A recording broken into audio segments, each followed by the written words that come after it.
We have opened an early version of the Chapter 2 examples file from the slides from the TUD customized G102 training. And we'll talk now about how to handle Gendl code and S expression code in general in Emacs. First, we'll talk about parenthesis balancing. To get started, we'll make a new function, and the purpose here is not to discuss Lisp or Gendl syntax, so if you don't know what these things mean, do not worry about it right now. That's covered in other videos. So we'll put in a definition, which is a list or an S expression.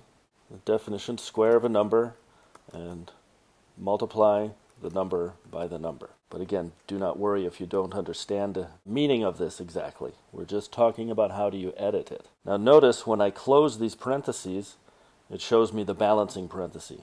And likewise for that outer one on the def one. When I bring this down to the next line, the bottom line is not really indented. This is a subordinate, a contained list inside the outer list that starts with this def fun. So in order to indent this line, we can push tab, and that brings the line in as far as it needs to go. And it's my habit to hit tab every time after hitting return.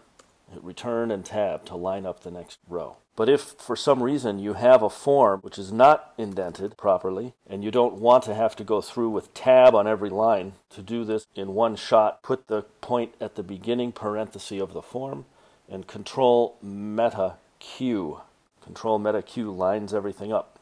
And this is sort of fun to watch for a large form. A stylistic note, when we finish an S expression often has several nested S expressions inside of it. And when it comes to the end, it's not unusual to have a stack of 5 or 7 or 10 or more parentheses. There's no good reason, in general, to put these parentheses on the next line for the purpose of being able to see where they match the parentheses up above. Because the level of indentation, you can read it strictly based on the leading indentation. The indentation coming into each expression will show you the depth level of that expression. And when you're editing these parentheses, you'll be in the editor anyway, so you'll be able to see the matching parentheses when you're adding or deleting them. For sure. If you know that immediately in the near future you plan to add more expressions, then there may be a reason. But if you don't have immediate plans to come back to edit this expression, then the best course of action, rather than trying to decide anything about where to break these parentheses, simply stack them all on the same line. To do a selection, you can use Control Space to begin the selection. And then any cursor movement, such as Control F, Meta F, will move forward. A powerful one with S expressions is Control Meta F. That moves forward one entire S expression at a time. Once you have your selection done, then you can use, first of all, Control W to cut the selection.